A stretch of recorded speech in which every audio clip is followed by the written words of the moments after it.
Bodybuilders, thought we'd do just a clutch episode today. We'll just start with what we're looking at here. So we've got a pressure plate and that's got a diaphragm spring. So the thrust bearing, when you put your foot on the clutch, that presses that diaphragm down and releases the tension from the clutch, which is in between. I've got this sitting up now, it's not on the dowels, that's it there. But when that's tightened up, that'll pull down against the flywheel. So we get the flywheel, your clutch plate in there, then your pressure plate, which is on top. So the pressure plate's made up of a cage and then a spring inside. So this is a diaphragm type. There's different types, but we're looking at the diaphragm type right now. This is quite good for road use, nice and easy on the foot. We'll talk about the bolts later. So if I take off this that's all bolted to the flywheel. Now this is the gas engine, the Barra gas engine that we picked up. Now this has got, see how that flywheel is just really thin steel. You can see how thick it is in that bolt hole. It's very thin, and that's your ring gear for your starter motor to turn the motor over. Now that's for an automatic. So you can see there's bolts there where a big torque converter, which I don't have one of them to show you here, but a torque converter goes on that, which goes onto an automatic.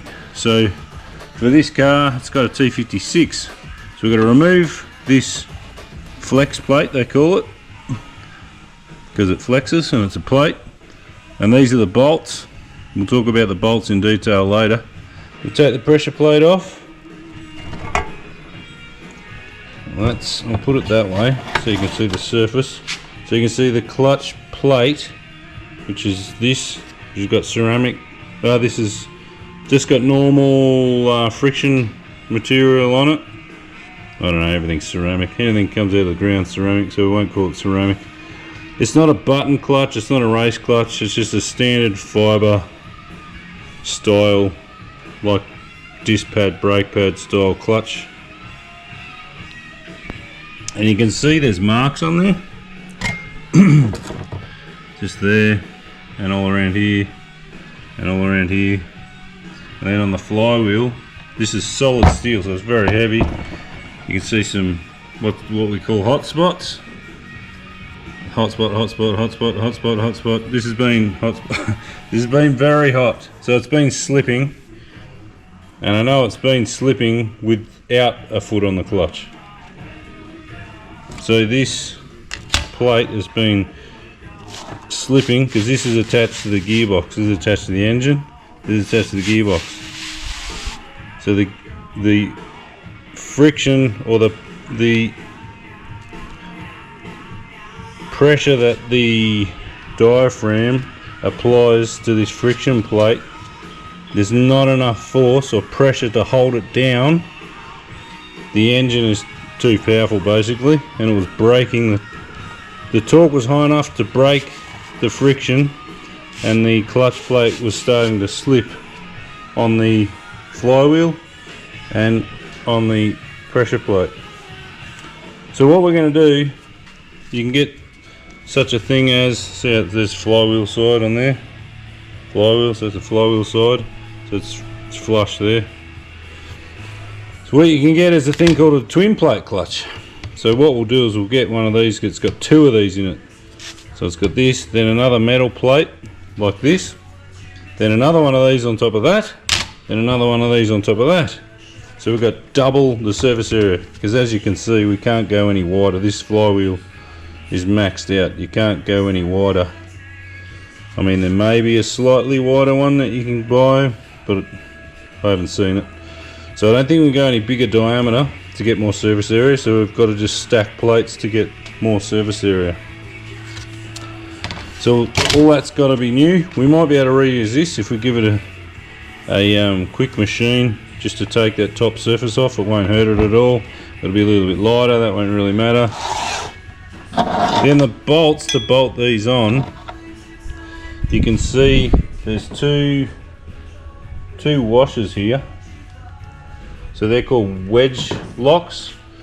There's a couple of brands of these. Wedge Locks, Nordlock make them, and Heiko, which I haven't heard of before. If you can see those, they're very special washers. So they've got like a castellated finish on the top, then they've got a step or wedges on the other side, and then another castellation on the bottom. So the castellation, when you bolt it down, you can see how there's witness marks there and it's bitten into the flywheel. So that is pressed in the flywheel so it can't turn. Then this other one goes on top, and you can Google this, you'll find it online. But basically once you tighten it up, they ratchet down together until they stop. And then this in turn, you can see the top of the bolt head. I'll put it there. You can see where the top of that washer is bitten into the top there so it can't turn. Then when you bolt this down, these bolts stretch. So you can only use these bolts, I don't know, roughly 3 times before they're out of stretch. Well, that's the recommendation anyway. Or just put new ones every time if you're worried about it. So they'll stretch and stretch and stretch and stretch until they get really, really hard, and they'll get to their yield point and they'll snap. So when you're bolting that down, the bolt's stretching and it's like a spring holding this down. And then to undo these, they actually get tighter because you've got to overcome that ramp on the 2 washers. So to undo it, it'll get tighter, tighter, tighter, tighter, tighter. So stretching the bolt even more, and then all of a sudden it'll let go because you'll overcome the step on the washer, and that'll undo. So they're really good. So instead of using Loctite, last time we used these washers, and they worked awesome. That was not our problem. Our problem is just we need more oomph. We need a clutch with more clamping force, or the same force and more surface area, so you get more friction to overcome to manage the torque. So there you go, that's the flywheel. So that, it's going to be heavy, that needs to go on here, and then we'll put a twin plate clutch on it. You can see on the back it's all fired out. It's already reasonably light, it's not super heavy. But there you go. What do you reckon, Bruce? Is that good? You know how clutch works now, mate? You all good with that? You happy? Oh no, Bruce is happy. I'm happy, Bruce is happy. Okay. So that's, we got the new one. We'll show you that. I was thinking next time we could look at the turbo. So I'll get all this out, and we can do a bit of a session on turbo and all the oil lines, feeders and bits and pieces. So